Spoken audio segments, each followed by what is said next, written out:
Hi guys, it's me, Mama B. So today's the day that I head to Georgia, and then I start the trail on Friday. The rental car is here. Thank you to my heart sister Brenda Roberts for helping us with that. Backpack's packed. I gotta grab like two things out of my building: my truck poles and a couple extra tent stakes. Um, I went to Walmart this morning to get what little bit of stuff I might need, my little cans of gas to cook on and stuff. Yeah, got everything all the way up to the checkout counter. And then realized I didn't have my money or cards or license with me because it was all here with my backpacking stuff.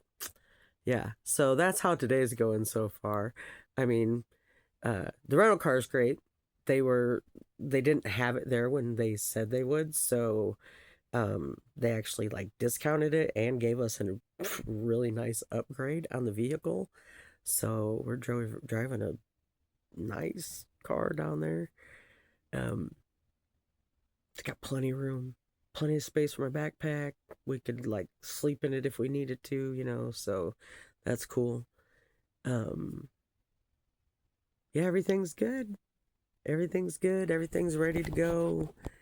Um, Instead of running back to Walmart again, I'm just gonna wait till we leave and then we'll just swing through and I'll grab the couple little things that I need.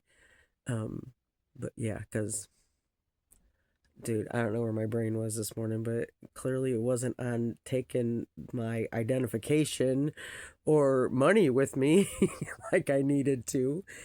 But uh, that's an easy fix, not a big deal. We'll just take care of it on the way out of town. Um, we're waiting until the kids get home from school to go. I want to say goodbye to my babies before I leave. I've got little toys hanging all over my bag, little stuffies, and then I have that Z Frieza that Zane gave me from Dragon Ball Z, and he's hitching a ride in one of the straps on my backpack, and I have plans for him of taking pictures of him along the trail, and so that because my grandkids would get the biggest kick out of that, you know what I mean? Like especially Zane, he's so into his action figures and his little men, and for him to give one of them up to me to take with me is like a super precious thing. So I'm kind of like gonna do the whole Flat Stanley thing with him, if you know what Flat Stanley is. Where I take him and put him on, little rocks and take pictures of him, or by the stream and take a picture of him, and then those little things will be something that the kids and and the girls gave me the little stuffy things that are hanging off my bag. I might do the same thing with those, but my plan is to put Z Frieza in some fun Appalachian Trail situations. But you know, I don't know. I think it'll be a great time. Um, I'm super looking forward to it. I can't wait. I'm super excited. I've collected a few more names of suicide victims and survivors that I've added to my list. Again, if you know anybody that you would like me to add to the list, either comment here on this video on Facebook or send me a private message, and I'll make sure that when I get to the motel and I get my notepad and stuff, I'll add their names. Everything's packed right now, but if you send me the names tonight, I'll make sure that they get on there so that I have them when I go. I'd like to remind you that I'm walking not only for my own mental health, obviously, because as you guys know, I tried to kill myself a couple years ago, and I'm walking for other people that are struggling too, and all the suicide victims and suicide survivors worldwide. Every day, someone kills themselves every 45 seconds. Well, every 40 to 45 seconds, someone dies from suicide. around the world every day, 365 days a year. I don't think that you could hash mark every 40 seconds for the rest of the day and not be blown away by the amount of hash marks that is at the end of the day. It's an ungodly amount of people that take their own lives on a daily basis. If this was a disease, it would be a pandemic. It's worse than a pandemic. Suicide has taken out more lives than the flu, COVID, pneumonia, probably heart attacks. It's a really harsh reality. And with the state of the world and this ridiculous excuse for a government that we have, it's just getting worse by the day because more and more people are becoming targeted. More and more people are scared to even be alive. Just a few months back, an 11-year-old child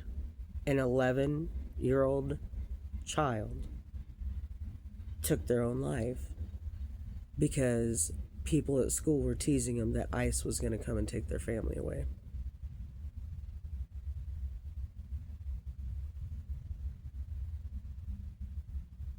That has to stop. This has to stop. Children dying is the worst, especially by suicide. No child should ever be made to feel like that is the answer. It's just wrong. And I know I post a lot of political shit because I can't frickin' stand to see what's happening right now. And the fact that people still support it is just mind-boggling to me and upsetting. Because that kind of behavior, that kind of just fascist Nazi idealism that people are just biting right into and saying, oh, yep, I like this. It's going to lead to more suicide. It's already leading to more murder. I mean, sooner or later it's going to go to from murder to suicide because people are going to be scared of what's outside their door, and they'd rather take their own life than to have their children put in cages or have themselves put in cages for no good reason. And that's just the fact of the matter. I wouldn't be surprised if by the end of this year that the numbers that I just gave you of one person every 40 to 45 seconds doesn't rise considerably, which is sad to think about. But I'm walking in honor of all those people, all of them. Everyone who felt like they couldn't go on anymore. Everyone who felt like they couldn't do this anymore. I get it. I do. I've been there, man. More times than I'd like to count. You know? And when I hit my breaking point that I did not know I had, it was a stark realization. And that's why I'm doing this. That's why I'm going to go walk 2,200 miles and live in the woods off of rice and tuna and granola bars, because we've got to get better mental health care in this country. It's the lack of mental health care is horrible. I know I haven't told my whole story yet,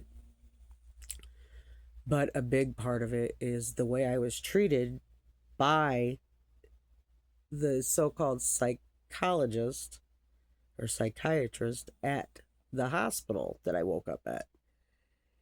Um, I'm a I'd have been treated better if I'd have tried to murder somebody else's family or somebody else instead of myself.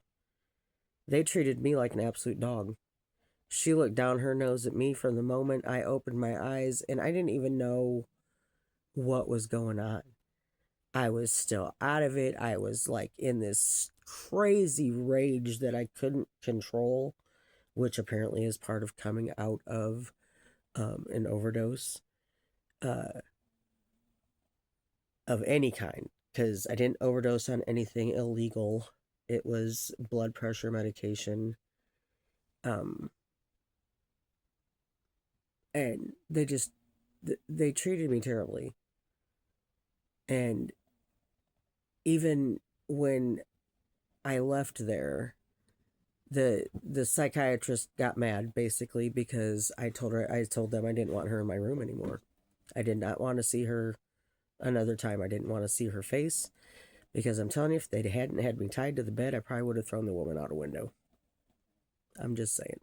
She made me angry. Like angry. And she got mad and she went and got a court order and had me put in the worst place she could find. And I don't know if a lot of people know this, but if you have tried to commit suicide and they decide to take you from the hospital to the mental hospital, which was not a mental hospital, by the way, it was a nursing home for crazy people, they put you in handcuffs and they put you in the back of a police car. And in my case, they don't give you any clothes. I had a hospital gown on, no underwear. They wrapped a blanket around my butt so that I could sit in the officer's car and not have my bare ass on his seats. And they took me like they were taking me to jail. Embarrassed the shit out of me. I cried the whole way. The poor cop, all he could do was apologize. He's like, this is just policy. It's just policy. It's just policy. Well, let me tell you, if I can get any kind of action behind this, any kind of uproar about this, I want that policy changed. I don't know who I have to talk to. I don't know if somebody that sees this can tell me who I can talk to, but putting a person who just tried to kill themselves in handcuffs in the back of a police car like they're a freaking criminal is probably one of the worst things you can do for somebody's mental health when they're already struggling. Like they already want to die. And now you're going to put them in handcuffs and put them in the back of a cop car? How is that good policy? Why would you not transport the patient from the hospital to the mental hospital in an ambulance? Or, I don't know, in someone's personal vehicle? And hey, why don't you, instead of doing it like that, just going to get in a court order and then having somebody thrown out of the hospital because they don't like you, because you're a words I can't say on here. It's got to change. Suicide survivors should not be treated like criminals. And then this care that I was given at the so-called mental hospital, don't get me wrong, the nurses' aides, they're the CNAs, they were great. Beautiful people. Beautiful. Every one of them. But their overall knowledge of how to do things is so lack. They'd let you eat something, take your blood sugar like 5 minutes later, right? So it'd be through the roof. And then they'd give me a shot of insulin. I don't take insulin. And they're like, well, your blood sugar's high. But it's not. You just let me drink a glass of cranberry juice and eat a sandwich. And then you took my blood sugar, so of course it's high right now. But give it 35, 40 minutes, and it's going to come back and regulate itself out. I mean, they very well could have killed me just because they kept giving me insulin that I didn't need. but they don't know what they're doing. There was no actual, like, doctor on staff. Their so-called psychiatrist, you saw him. I was there 6 days. I saw him maybe 3 minutes. Yeah. So there's a lot of messed up stuff in the mental health care system. And the whole idea of lock people in a room and throw pills at it isn't doing anybody any good. If I hadn't taken it upon myself to get out and start hiking and walking and eating better and doing stuff for my own health and mental health, nobody else was going to help me do that. No therapist, no doctor, no pill is going to help you get your head right until you can decide to get your head right. And I would highly encourage you to go out and walk and take a hike. And honestly, I'd encourage you to find a big trail and do what I'm doing and go live off grid for about 6 months and figure yourself out. Because I think that's the best thing you can do for yourself. Get away from the TV, get away from society for a while. I mean, there's still people out there. It's not like you're not going to see anybody. Just go find yourself. And I'm telling you, it'll help you a bunch. It really will. But anyway, so today's the day. Once Mary gets home from work, we're going to pack up. I'm going to say my goodbyes to the kids when they get home from school. And then, of course, we got to run back to Walmart because I'm a moron. And then we're on our way. So peace and love, and I hope everybody follows me. And again, if you have any survivors or victims' names that you would like me to carry with me to Mount Katahdin along the Appalachian Trail, I will. Please get them to me. I'll make sure I add them to my list.